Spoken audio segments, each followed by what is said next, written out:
In this video, we are going to implement the FFT that was earlier designed in Vivado HLS on an FPGA evaluation board.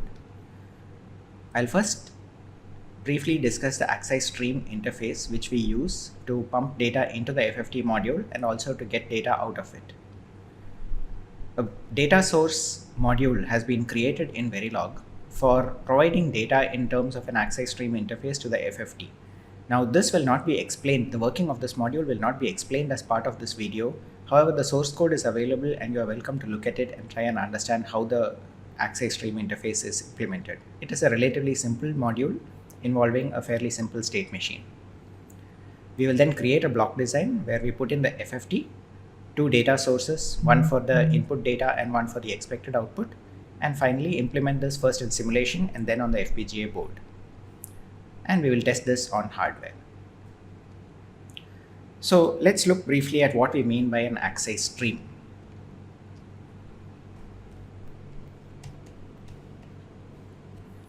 Axis stream is a protocol that essentially is a simple kind of a bus. What we mean by that is it has a capability of transferring data from point A to point B.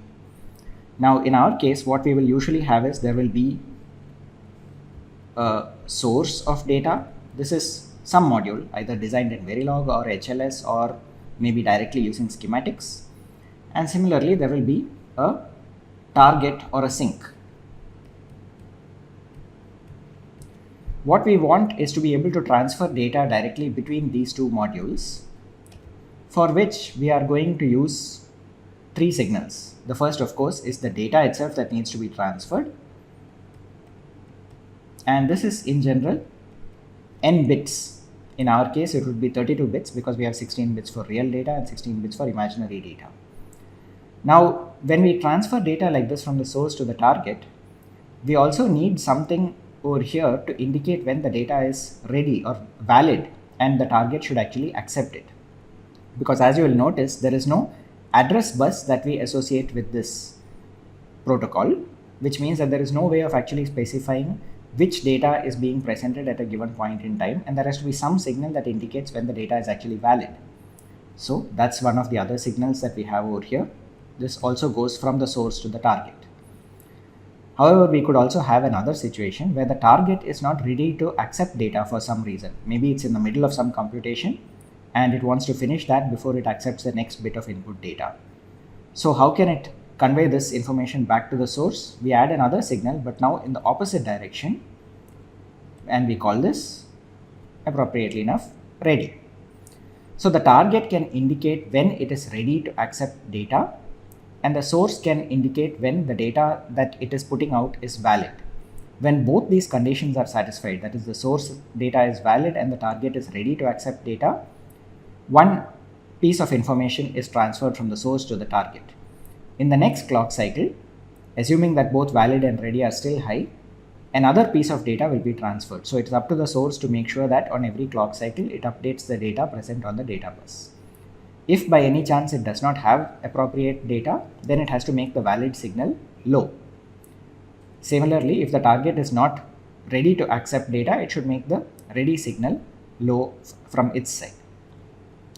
Now, in this protocol, one additional piece of terminology, the source over here is usually called the master, and this interface is called the Axis stream master interface or Axis master. Similarly, the target over here is the slave, and this side of the interface is the Axis slave interface. Now, as you will notice, these interfaces are slightly asymmetric because the master is the one that gives out data as well as the valid signal, and the slave is the one that gives out a ready signal and accepts data and valid. Now, for our purposes, we have already generated the input data in a hex format using the datagen script that was used when we set up the FFT HLS project. We would like to load this same data into some kind of Verilog module that can then act as an Axis master and give out this data. In the source code associated with this project, there is one such file. It's a Verilog module called datasource.v, it takes as parameter an input file name, which is basically the file where the hex data is stored. And if you look through it, you will realize that this is basically just a fairly straightforward implementation of a state machine.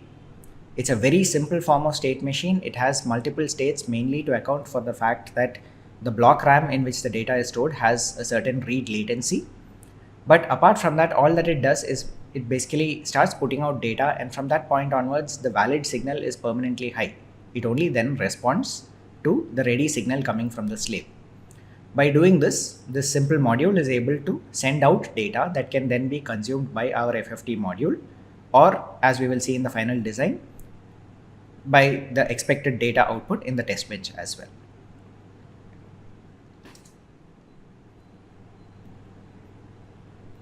We are now ready to create the Vivado project for implementing the design on hardware. We will go into the same build directory where we first created the Vivado HLS project with the FFT32, and also the earlier project that contained the demonstration of the ILA and VIO. This same project directory also contains two .mem files. One is the input hex and the other is the output hex. These will be used in our present project for providing the input and the expected output.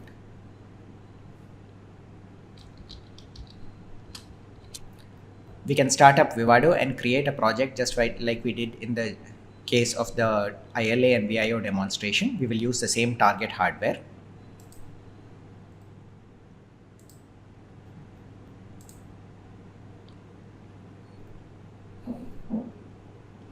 We are going to begin by creating a block design.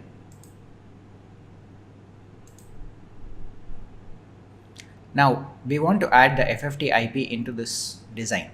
To do that, first we have to go to settings, click on the IP repository, and here use the plus sign in order to add an IP repository. What we can do over here is select the FFT32, the Vivado HLS folder that we used for creating our original design. And once we select that, it basically says add repository. One repository was added to the project, and it says it found one IP inside it. This was the IP that was generated earlier while running the Vivado HLS project. After we export it, it shows up in a format that Vivado can then recognize.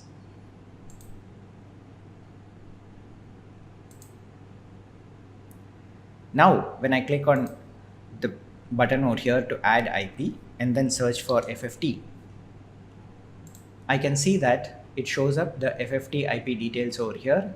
This is just the information and IP generated by Vivado HLS. These were all the information that I just left as defaults while exporting the IP. It of course puts in vendor as Xilinx because it was exported by Vivado HLS. You could have replaced it with whatever information you wanted.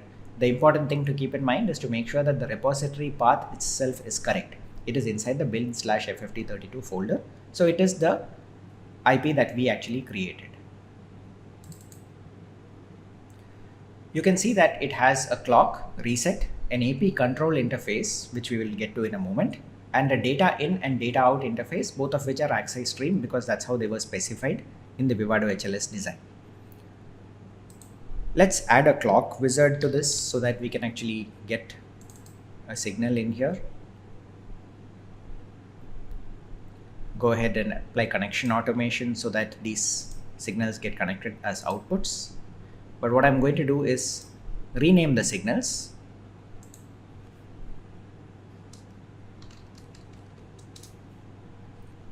To reset and CLK. This is purely for convenience. It is absolutely not necessary to have these particular names. It's just that I have used these names in the test bench, so I'm going to stick with these values over here. The clock wizard itself, make sure it's configured correctly. It assumes that it has an input clock frequency of 100 MHz and also an output clock frequency of 100 MHz. Take the clock output, connect it to the AP_CLK pin of the FFT. Now the locked output basically will be low until the PLL has actually locked properly, which means that we can actually use it for our active low reset signal for the FFT. It will ensure that the FFT does not start operating until the PLL has actually locked. We also need to have something which will allow us to directly start the FFT as soon as the system comes on. what I'm going to do is just connect the start signal of the FFT to a constant. By default, this value has a constant value of 1, which means that I can now expand the AP control interface, take this output, the AP start, and connect it up to the constant D out. Let's just rearrange the design automatically so it looks a bit cleaner. Alright, now I have data in and data out to be taken care of. For doing this, what we are going to do is to use the data source module that I just showed you briefly earlier.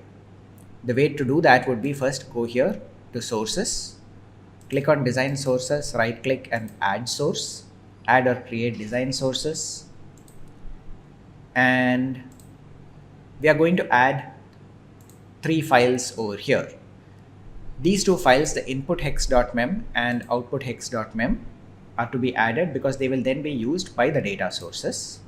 But in addition to this, I also want to add the data source.v from the Vivado folder of the repository of the source code.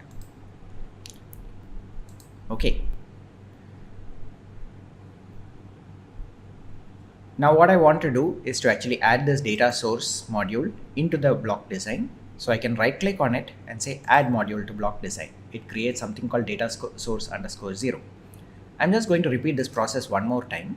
The reason for that will become clear later. I will basically be using it in order to also configure the output data. So I have 2 data sources, data source underscore 0 and data source underscore 1. Let's just double click on each of them. The first one has the default inp underscore hex.mem as its input file. I'm going to leave it at that because that's the correct value. Remember that I can leave it as just the file name because I have also added the file as part of the project itself. Now I go to data source underscore 1, double click on it, and now just change this name to out underscore hex.mem. Now what do I need to do with these signals? Let's first take the clock and connect it up properly. And similarly, the reset signals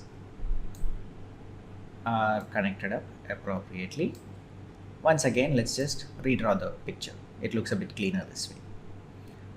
Okay, now what I need to do is to take this data source 0 output and I can directly connect that to the data in.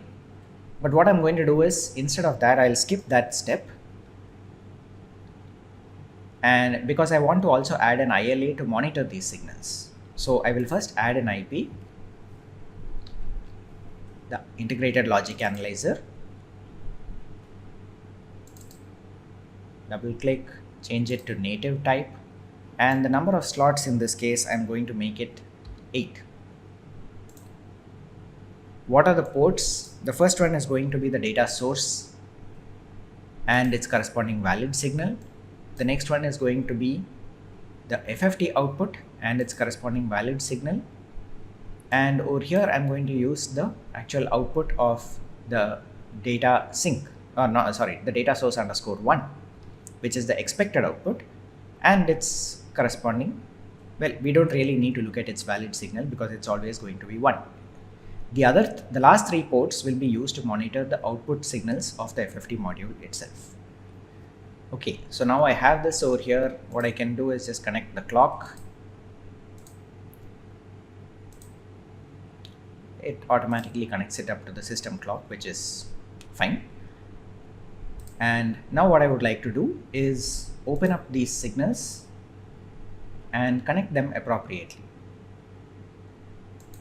So what I've done is I've opened up the interface underscore access of data source underscore 0 and also the data underscore in of the FFT underscore 0.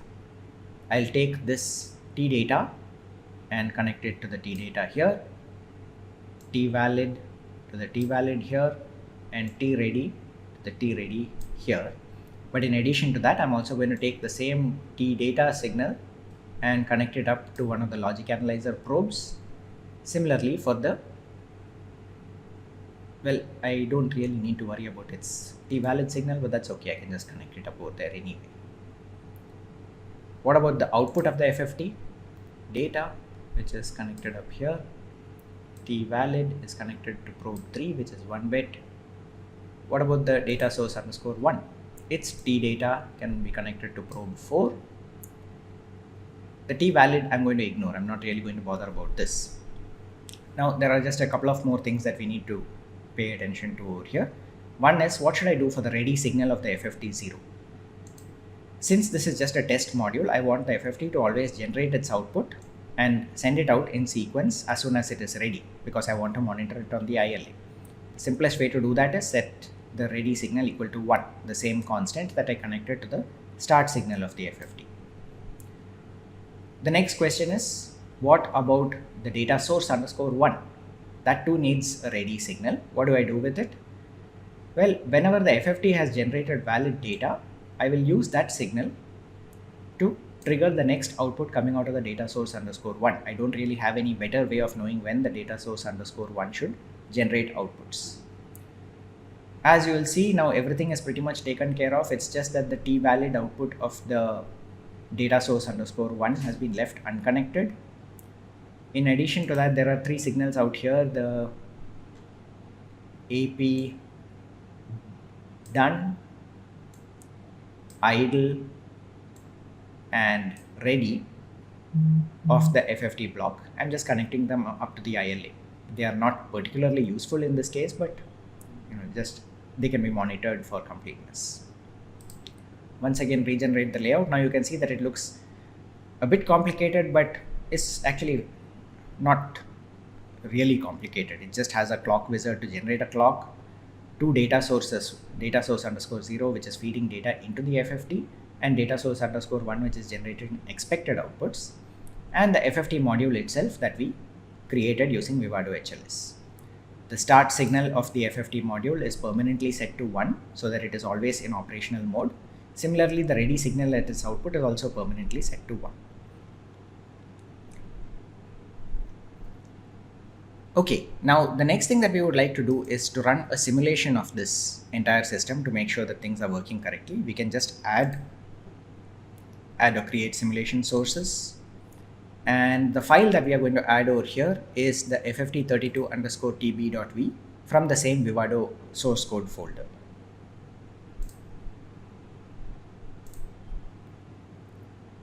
There is one more step that we need to perform before we can run a simulation or implementation. Remember that we have to create an HDL wrapper for our design, and we can let Vivado manage the wrapper. Notice that as soon as we add the wrapper, the design underscore 1 underscore wrapper module becomes the top module. And in fact, the data source modules go somewhere deep into the design. You can't even see them at the top level anymore. That is perfectly fine. If we open the simulation modules, you will find that the FFT32 underscore tb.v contains the design 1 wrapper inside it. That's because it was written to instantiate the design 1 wrapper. You will also notice that I had used the signals CLK and reset over here as the signal names, which is why I had to rename these signals while creating the block design. And now I can run a behavioral simulation.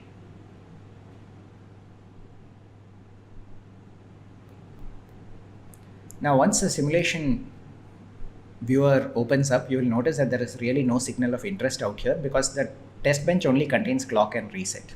So if you want to see anything interesting, you'll actually have to go inside the design 1. And over here, you can now start to look at some more interesting signals. In fact, the design 1 instance would be a good place to look for the signals that you are interested in. One of them would be the data source output data and its corresponding valid signal, the FFT data output and its corresponding valid signal, and similarly the data source 1 underscore data. And if we now run this simulation, we can just restart the simulation and run it for, let's say, 10 microseconds. What we will see is you can see some activity out here. So for example, right at the beginning, you can see that there is one section out here where the data source is being made valid and is actually changing its value. When does it start changing its value? Actually, in order to see that, you need to add one more signal out here, which would be the FFT in ready.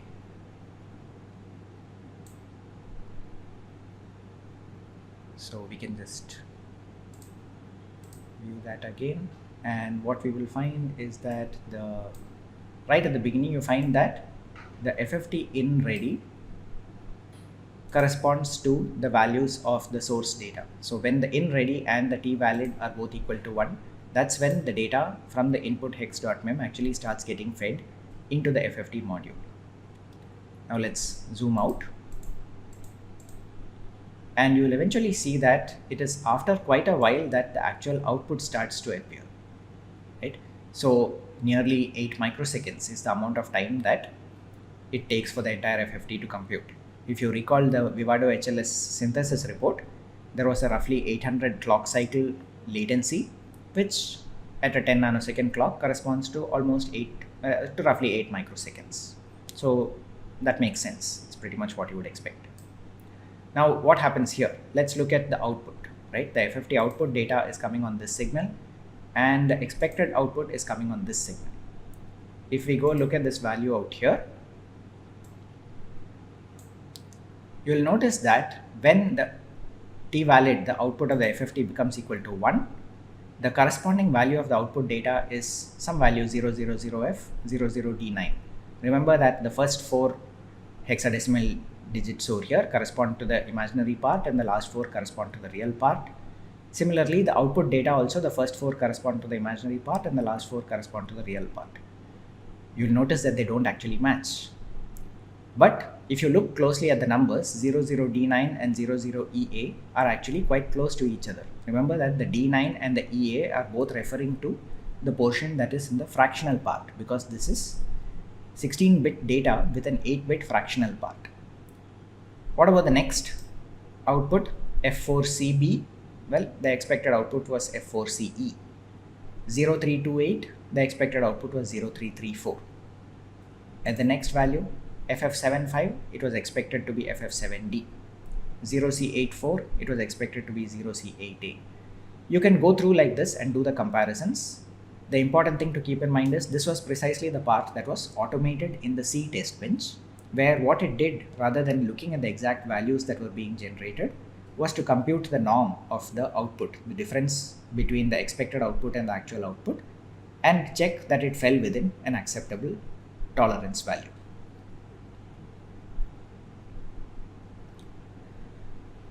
Okay, now that we are satisfied that the simulation seems to be working properly, we can actually end the simulation. Just close this window. Okay, to close the simulation. We are ready to go forward for the implementation, but before that we would also like to add a constraint file over here. Remember that we need to set the pin locations properly. So what I'm going to do is add a source file, add or create constraints, and I will add the pincon.xdc. If you look at this file, what you will see is that it basically sets the IO standard of LVCMOS 33 on the CLK port, and it also sets the package pin to W5. Similarly, the reset port also has the IO standard set to LVCMOS and the package pin set to U18, which is the central push button, as we discussed in the previous demonstration. Now with all of this in place, we are ready to generate the bit stream. We can of course go through it step by step, run synthesis, run implementation, and generate bit stream. I'm going to jump straight to the end.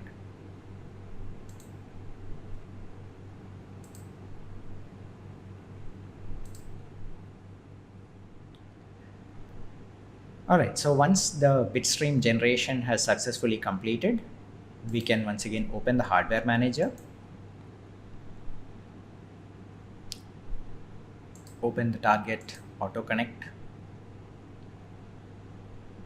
and right click on the RTX device, program device, make sure that the .bit and the .ltx probe files correspond to the project that you have just run, and program.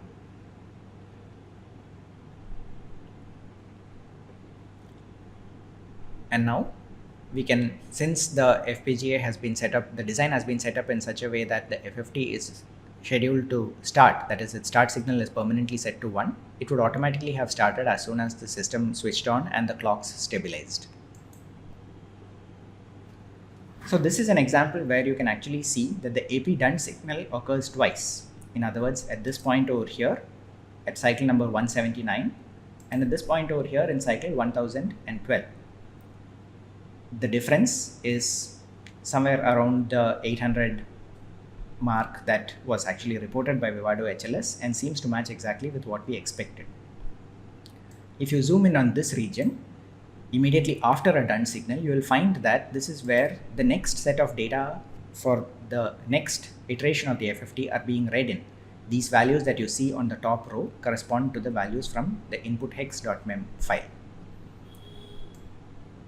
On the other hand, if we look at the part where the FFT out data is valid, we can go here and corresponding to that, take a look at the value generated in FFT out data and the data source _1_t data.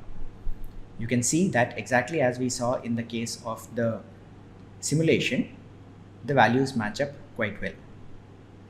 So remember that you need to look at these values, or rather you should be looking at these values only at the places where the output t-valid is equal to 1.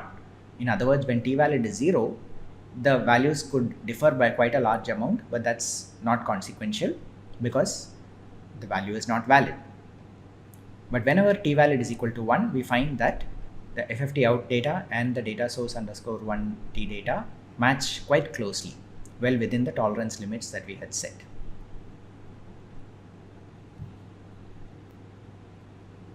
So this concludes the demonstration of how to implement the entire FFT module on hardware. To recall, what we did was we created the FFT block first in Vivado HLS and then instantiated it into a Vivado block design. We also created a custom module called a data source that is capable of reading data from a file in hex format and then outputting it as an AXI stream.